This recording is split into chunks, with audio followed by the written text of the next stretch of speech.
Hello, adventurers of all shapes and sizes. My name is Chance. Welcome to my guide, and thank you for tuning in to the second episode of our Pathfinder 2e introduction. Today, we're going to be covering the basics of play. In this video, we are not going to be addressing combat or mechanics. Instead, we're just going to be looking at various terms you're going to need to focus on during your time playing this amazing game. That being said, a lot of these terms will have their own separate videos dedicated entirely to them in the future, but for now, it's important to acknowledge them, address what they mean, and hopefully move forward from there. So without further ado, let's take a look at how to define a character. So, when you're looking at defining a character, there's a number of things you're going to want to take a look at in terms of various features, traits, and choices that make them up. The first thing you're going to want to check is the level of your character. A level is a number that measures something's overall power. Characters are leveled from level 1 and up to level 20, gaining progressively more strength as they level up. More levels means more skills, more feats, a ton of other cool stuff. The second thing you're going to want to pay attention to is experience points. Now, 2E did something very incredible when it comes to experience points in terms of simplifying them. So every time you gain 1,000 experience points, you go up a level, which is super cool, really easy to keep track of. 5E, by contrast, if you go by experience points, there's no real rhyme or reason to how many experience points you need per level, and it's kind of a headache to keep track of if you don't have software to do it for you.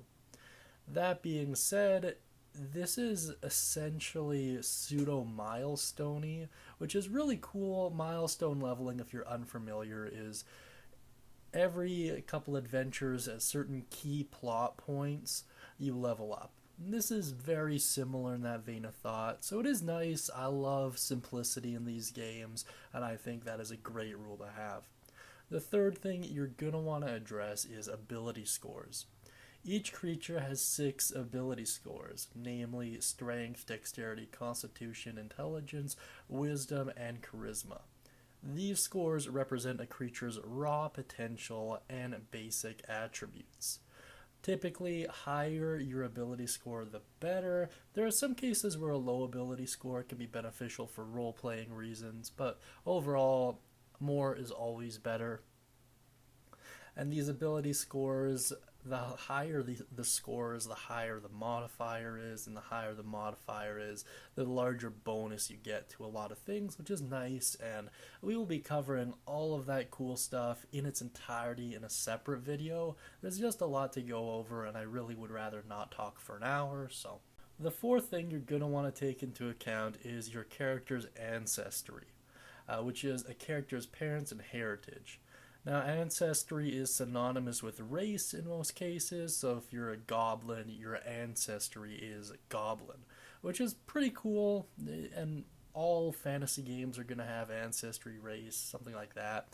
Another thing is background. This describes your upbringing, whether or not you're a noble, or were raised or brought up as a noble, or raised or brought up as an urchin, or various things of that nature. Your class, which most of you are going to be familiar with if you've played any kind of fantasy games. It's like if you're a wizard, fighter, those things. So a class represents the adventuring profession chosen by a character. Pretty cool stuff. Another thing you're going to want to keep track of is feats. A feat is an ability you can select for your character due to their build and training. Now, 2E has done some pretty incredible stuff with feats, and that's part of the reason why I really do love this game. I will probably go through each feat in a general video and then break them all down in several independent videos. At least that's the way I'm leaning, so there's a lot of ground to cover when it comes to feats, but that's the gist you need to be aware of.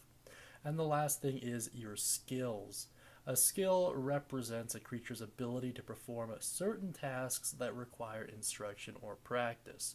and they often feed into your ability scores just with more modifiers. Very cool stuff. That's generally the things you need to be aware of if you're running a character, at least in terms of the makeup of your character. Of course, there are going to be things like hit points, damage, and various other abilities that you're going to want to keep tabs on as well. But in terms of a universal framework to follow, these are what you need to know as a beginner. Now, let's get into some more game master stuff. In terms of creating a narrative, there's really two terms you're going to want to be aware of. The first is adventure. Now, an adventure is a single narrative including the setup, plot, and conclusion. This is essentially a story or a quest, if you're more familiar with the role playing game terminology. Now, the campaign, however, is a larger narrative that is created by a series of adventures. This would be referred to as an arc in most cases, and it can usually take anywhere from months to even years to complete a campaign, or an adventure can kind of be settled anywhere from maybe like an hour or so to a couple weeks. So they do vary quite a bit, but those are the only two terms you're going to want to be aware of as a game master. So, pretty cool stuff. That's all we're going to touch on in this video. I hope you guys really enjoyed. Once again, as with many of these introduction videos, they're aimed at a newer audience. If you've been playing the game for a little bit already, you're already well aware of this, but in the spirit of getting more people involved in the game, I'm trying to break these all down for you. I really hope you enjoyed. Let me know what you think down beneath. If you want to provide any more clarification on any of these, please do so down beneath in the comment section. I really do appreciate it. That being said, I hope you all have a wonderful day, and as always, happy adventuring.